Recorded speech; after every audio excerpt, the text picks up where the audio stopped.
नमस्कार दोस्तों, स्वागत है आपका हमारे YouTube channel Shri with Saurabh ji पे। जी हाँ दोस्तों, आज हम लेकर आए हैं आपके लिए सिंपल इंटरेस्ट और देखेंगे किस तरीके से क्वेश्चंस आते हैं हमारे एग्जामिनेशन में। शुरू करने से पहले अगर आपने हमारे चैनल को सब्सक्राइब नहीं किया है तो सबसे पहले हमारे चैनल को सब्सक्राइब करें और ज़्यादा से ज़्यादा लोगों में इस चैनल को शेयर करें। तो आइए शुरू करते हैं आज का वीडियो। देखते हैं पहला प्रश्न क्या है। पहला प्रश्न है दोस्तों, एक पुरुष 4200 रुपये 8% वार्षिक ब्याज पर बैंक में जमा करता है तथा 1400 रुपये डाकखाने में 6% वार्षिक ब्याज पर जमा करता है।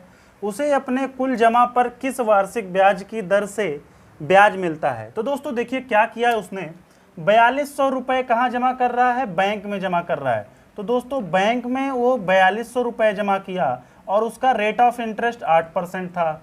अब आगे देखिए दोस्तों क्या हुआ, डाकखाने में मतलब पोस्ट ऑफिस में उसने क्या किया, पोस्ट ऑफिस में दोस्तों 1400 रुपये जमा किए और कितने 6% वार्षिक ब्याज से जमा किए।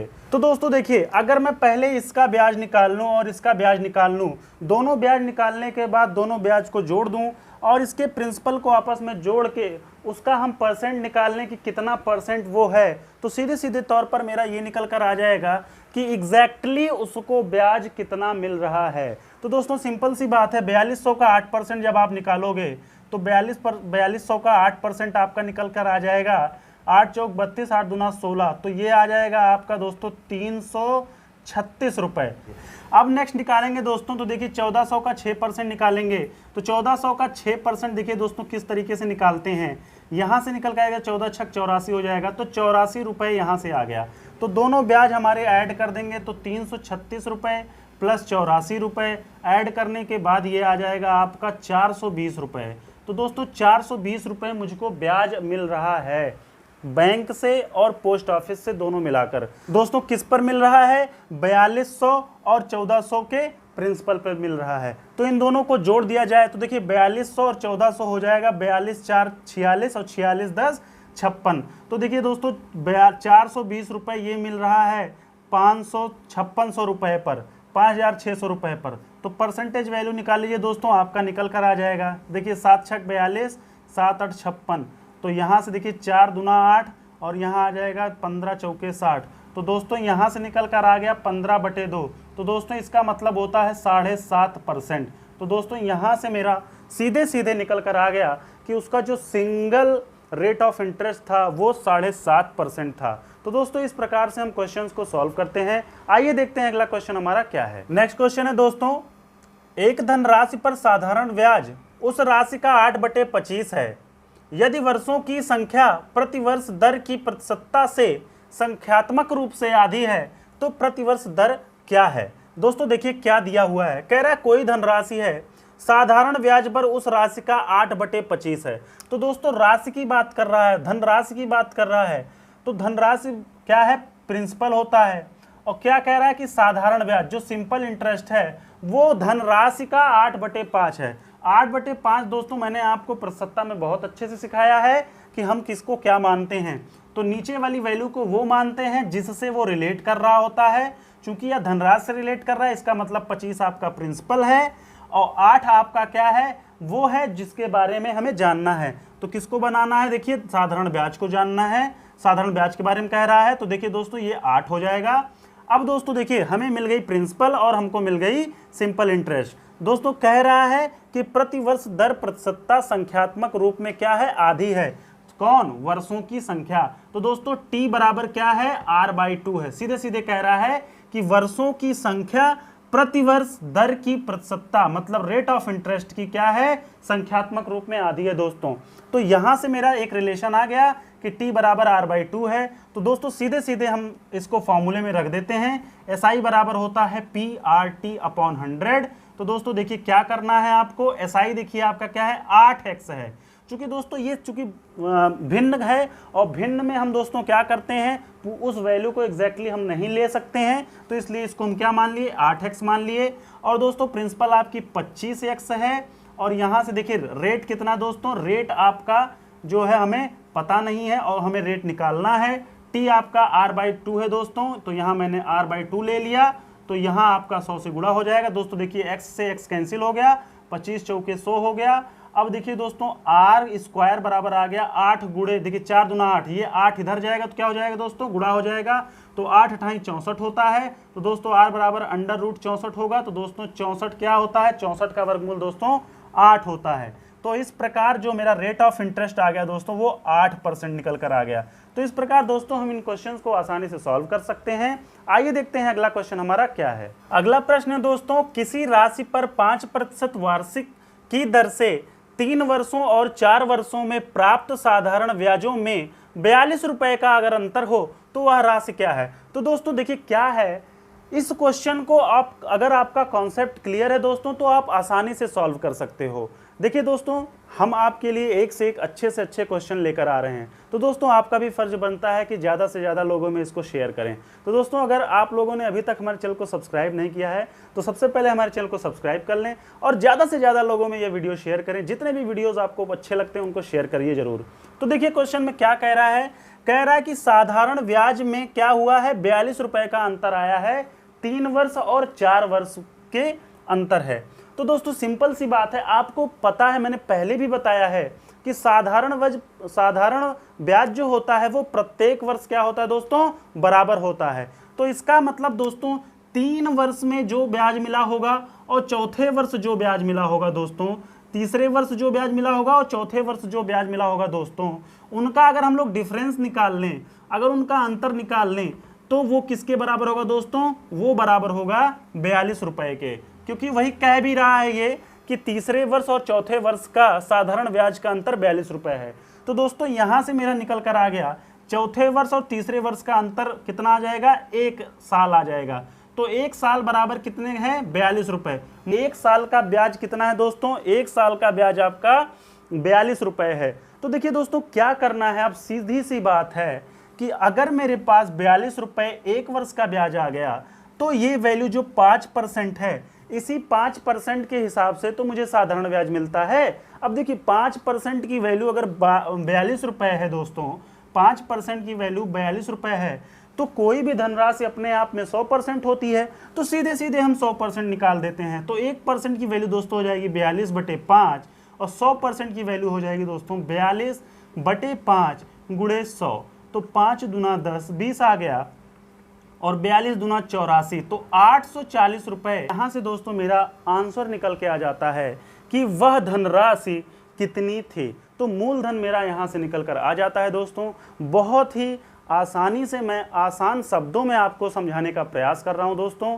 तो आपका भी फर्ज बनता है कि आप इसको आसानी से समझें और ज़्यादा से ज़्यादा चीज़ें आप समझने की कोशिश करें। अब हम लोग देखेंगे कि अगला क्वेश्चन हमारा क्या है दोस्तों। अगला प्रश्न है हमारा, किसी धनराशि पर 4% वार्षिक की दर से 8 माह का साधारण ब्याज उसी धनराशि पर 5% वार्षिक की दर से 15 माह के साधारण ब्याज से 129 रुपए कम है। तो दोस्तों बताना है कि वह धनराशि क्या है। दोस्तों इस टाइप का क्वेश्चन मैंने पहले भी लगवा दिया है, इससे पहले वाला क्वेश्चन, बट दोस्तों ये थोड़ा सा कॉम्प्लिकेटेड था इसलिए मैंने इस क्वेश्चन को लिया है। सिंपल सी बात है दोस्तों, क्या कह रहा है, देखिए कह रहा है 4% 8 माह साधारण ब्याज धनराशि, 5% 15 माह साधारण ब्याज का अंतर 129 रुपए। तो सिंपल सी बात है दोस्तों, हमें जो चाहिए दर दोस्तों वार्षिकी है, वार्षिकी दर है दोस्तों। जब वार्षिकी दर बोल दे तो इस माह को किस में कन्वर्ट करना है दोस्तों, माह को कन्वर्ट करना है आपको सीधे सीधे वर्ष में।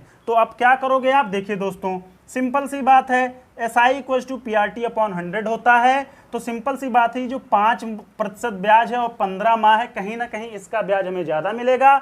तो इसका जो साधारण ब्याज होगा, इसके साधारण ब्याज से अगर हम माइनस कर देंगे दोस्तों तो उसका ब्याज कितना आ जाएगा, 129 रुपए आ जाएगा। सिंपल सी बात है, क्वेश्चन में भी यही कर रहा है, बस जो कहता जाए आप लगाते जाओ, आंसर आ जाएगा।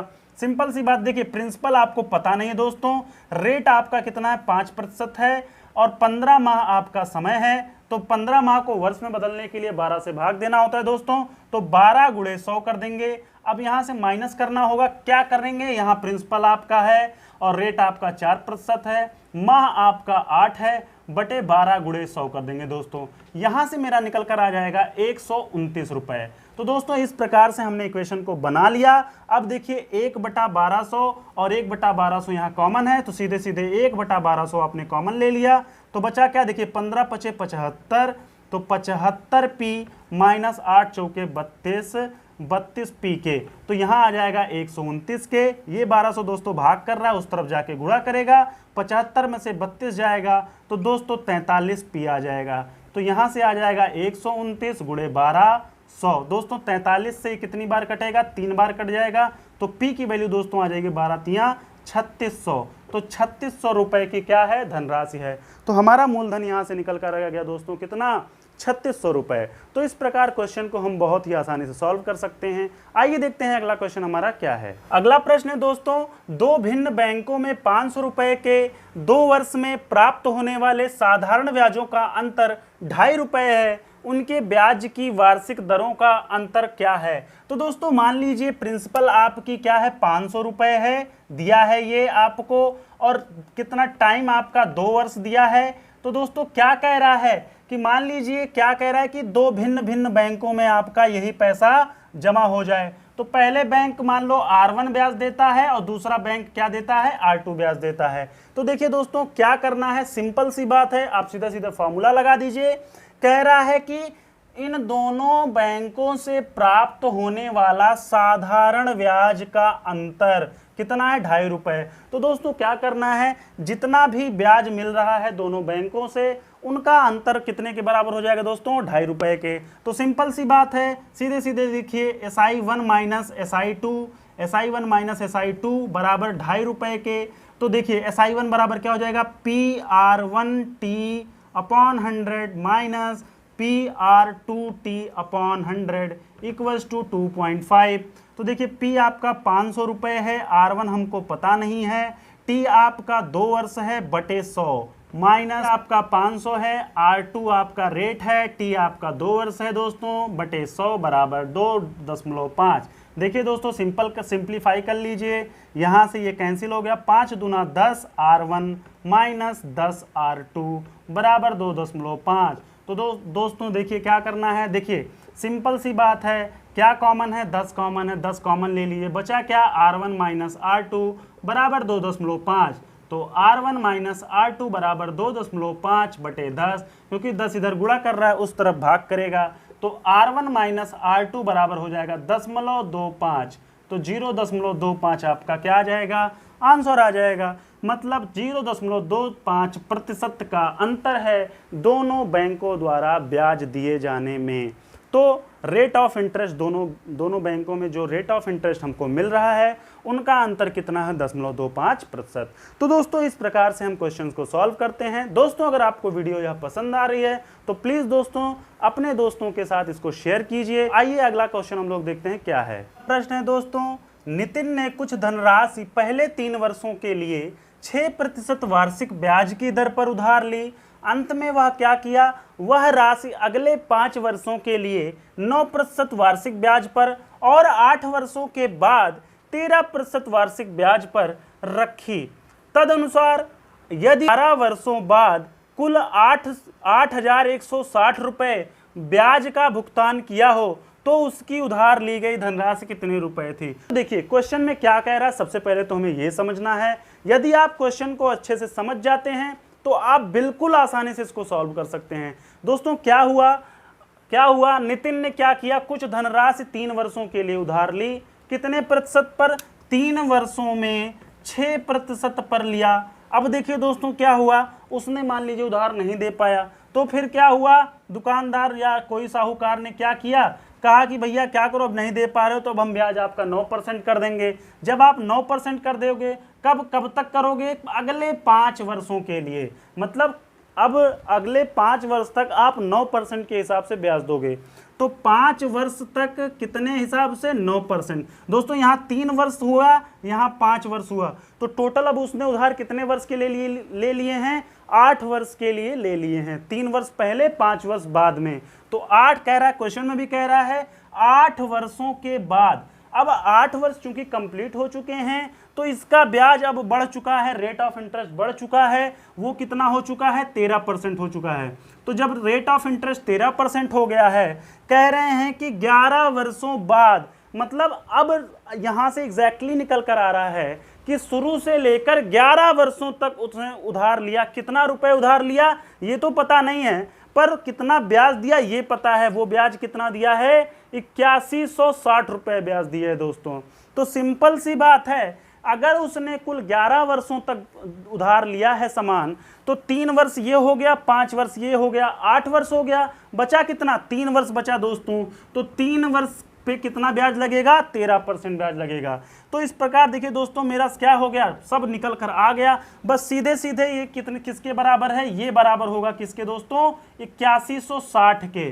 क्यों बराबर होगा, क्योंकि यह क्या है, यह 11 वर्ष का साधारण ब्याज है। तो दोस्तों देखिए कैसे इसको सॉल्व करते हैं, सिंपल सी बात है, देखिएगा बिल्कुल आसान तरीके से मैं इसको करना आपको सिखाऊंगा और आप बिल्कुल आसानी से इसको सॉल्व करना सीखेंगे भी। तो दोस्तों देखिए 3%, 3 वर्ष के लिए उसने 6% के हिसाब से ब्याज दिया, प्रिंसिपल आपका पी रहा होगा, तो PRT/100 कर दीजिए, प्लस ये SI आ गई आपकी। अब ये भी क्या हो जाएगी, SI हो जाएगी, PRT/100 दोस्तों, यहाँ पे भी प्लस कर दीजिए और इंटू कितना कर दीजिए, P से। तो प्रिंसिपल हो गया, रेट हो गया, टाइम हो गया, अपॉन 100 कर दीजिए। अब दोस्तों यहाँ से सीधे सीधे तौर पे मेरा फॉर्मेट निकल के आ गया कि इन तीनों का जो ब्याज है वो 8160 रुपए के बराबर है। तो दोस्तों सिंपल सी बात है, P कॉमन है। अब P कॉमन है, कौन P कॉमन है, P/100 कॉमन है। तो 6 त्रिक 18 हो गया दोस्तों, और 9 पचे 45 हो गया, और 13 तियां 39 हो गया। ये बराबर है 8160 रुपए के। तो देखिए अब इसको जोड़ लीजिए, 9 5 14 और 14 8 होता है 22, 22 के 2, कैरी आपका 2 आएगा, 2 1 3, 3 4 7, 7 3 10। तो यहाँ से मेरा दोस्तों आ गया 102 P/100। तो 100 दोस्तों किधर जाएगा, उस तरफ चला जाएगा, तो ये हो जाएगा 8160 गुणे 100। तो इसको देखिए और आसानी से कैसे सॉल्व करते हैं दोस्तों। तो P अगर इधर है, 102 उस तरफ जाएगा तो क्या करेगा, भाग करेगा। तो P बराबर सीधे तौर पे निकल कर आ जाएगा 8160 गुणे 100 बटे 102। इसको सॉल्व करते हैं, देखिए 5 दूना 2 पंचे 10 और 2 एकम 2, 2 पंचे 10, 0। यहाँ 3 से गुणा करते हैं, देखिए 3 3 एकम 3, 3 सत्ते 21। तो यहाँ से देखिए 3 दूना 6, 3 सत्ते 21, 3 दूना 6, 0। तो यहाँ से देखिए मेरा आराम से निकल के आ गया। अब देखिए इसको सॉल्व करते हैं, तो देखिए दोस्तों इसको 17 से काटते हैं, तो 17 एकम 17, बचा कितना 10, और 10 और 2 हो जाएगा 102। और अभी अभी आपने दिखाया कितना, 17 छक्के 102, तो हो गया 16, और यहाँ से 0 बचा था 160 आ गया। तो 160 गुणे 50, तो देखिए 16 पचे 80, 80 और 2 0 और, तो यहाँ से मेरा निकल कर आ गया 8000 रुपये। तो दोस्तों इस प्रकार से मेरी जो धनराशि है वो कितनी हो गई, 8000 रुपये आके निकल गई। तो इस प्रकार से देखिए क्वेश्चन को हम बहुत ही आसानी से सॉल्व कर सकते हैं।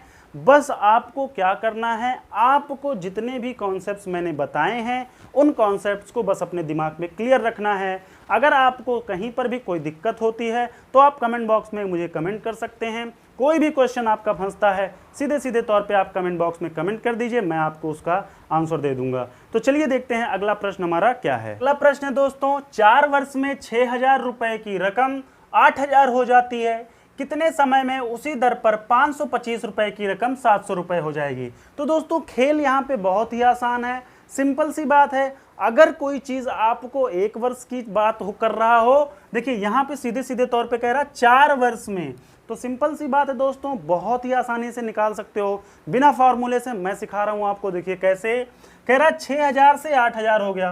तो कोई चीज़ अगर कोई चीज़ बढ़ रही है तो इसका मतलब उसमें क्या दोस्तों ऐड है, सिंपल इंटरेस्ट ऐड है। तो 6000 से 8000 हुई दोस्तों, मतलब 2000 रुपये बढ़ा है। तो दोस्तों ये 2000 रुपये जो है वो आपका सिंपल इंटरेस्ट है।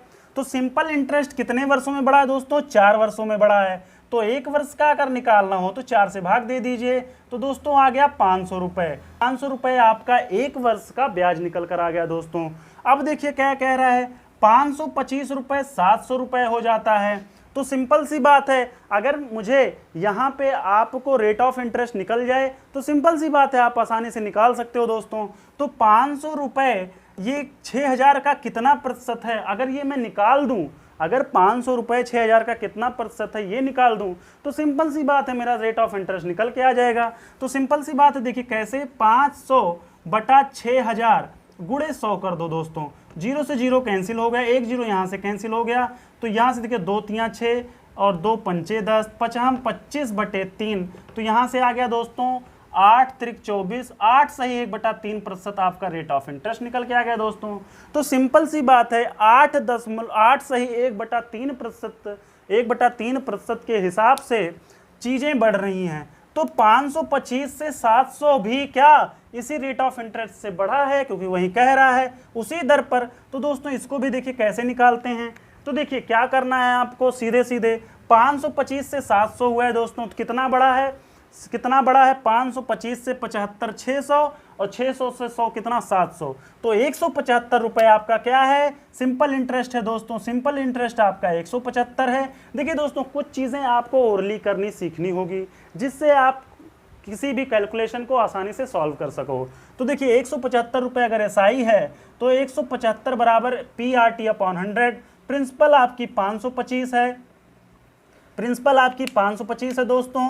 तो देखिए क्या करना होगा, थोड़ा सा मैं इसे सही कर दूं, 525 है गुड़े रेट ऑफ इंटरेस्ट 25/3, सीधे सीधे 25/3 लिख देते हैं हम लोग, 25/3 है।